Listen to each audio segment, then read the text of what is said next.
பல்லாயிரக்கணக்கான மக்கள் மட திருப்பதிக்கு வருகிறது மடு எண்ணெயின் அருளாட்சியை பெறுவது வழக்கம். எனவே இங்கே வருகின்ற அந்த பொதுமக்களுக்கு அந்த மடு அன்னையின் அருளப்பெற வந்திருக்கின்ற பக்தர்களுக்கு உரிய வசதிகளை செய்து கொடுக்க வேண்டிய பொறுப்பு எல்லோரையும் சேரும். உண்மையில நாங்கள் இது தொடர்பாக ஏற்கனவே நாங்கள் ஒரு கூட்டம் ஒன்றை நடாத்தி இருந்தோம் மாவட்ட செயலகத்திலே. அதிலே பல தீர்மானங்களை எடுத்திருந்தோம். எனவே அதன் முன்னேற்றங்கள் தொடர்பாகவும் மற்றும் அந்த உற்சவத்தை எப்படி அந்த உற்சவகால ஒழுங்குகளை மேற்கொள்வது தொடர்பாகவும் கலந்துரையாடுவதற்காகத்தான் நாங்கள் இங்கே கூடியிருக்கின்றோம். எனவே இந்த நிகழ்வுக்கு என்னுடன் இணைந்து இங்கே கலந்து கொண்டிருக்கின்ற நமது மன்னார் மறை மாவட்டத்தின் குரு முதல்வர் வணக்கத்துக்குரிய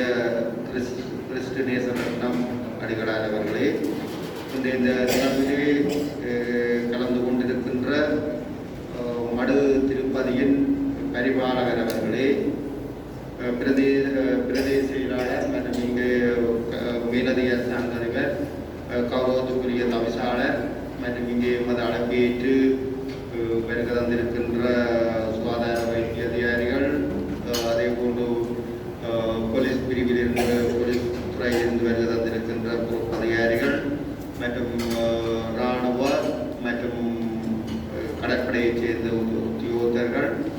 உள்ளூராட்சி ஆணையாளர் மற்றும் செயலாளர்கள் மற்றும் திணைக்களங்களிலிருந்து வருகை தந்திருக்கின்ற அனைத்து உத்தியோகத்தர்கள் மற்றும் போக்குவரத்து பிரிவிலிருந்து வருகை தந்திருக்கின்ற உத்தியோகத்தர்கள்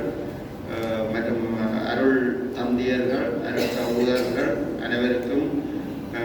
நேர வணக்கத்தினை தெரிவித்துக் கொண்டு, உண்மையில் இங்கே எடுக்கப்படுகின்ற அந்த தீர்மானத்துக்கு அமைவாக நாங்கள் ஒவ்வொருவரும் அந்த பொறுப்புகளை சிறப்பான முறையிலே மேற்கொள்வதன் மூலம் எங்கள் மட திருப்பதிக்கு மடு அன்னையை நாடி வருகின்ற பக்தர்களுக்கு சரியான வசதிகளை வாய்ப்புகளை நாங்கள் உருவாக்கி கொடுக்கலாம். எனவே இங்கே எடுக்கப்படுகின்ற தீர்மானங்களுக்கு அமைவாக செயற்படுமாறு அது அனைத்து துறைசார் அதிகாரிகளையும் உத்தியோகத்தர்களையும் இந்த சந்தர்ப்பத்திலே கேட்டுக்கொண்டு, தொடர்ந்து நமது மன்னார் மறை மாவட்டத்தின் குரு முதல்வர் வணக்கத்துக்குரிய கிறிஸ்துநேசரத்னம் அடிகளார் அவர்களை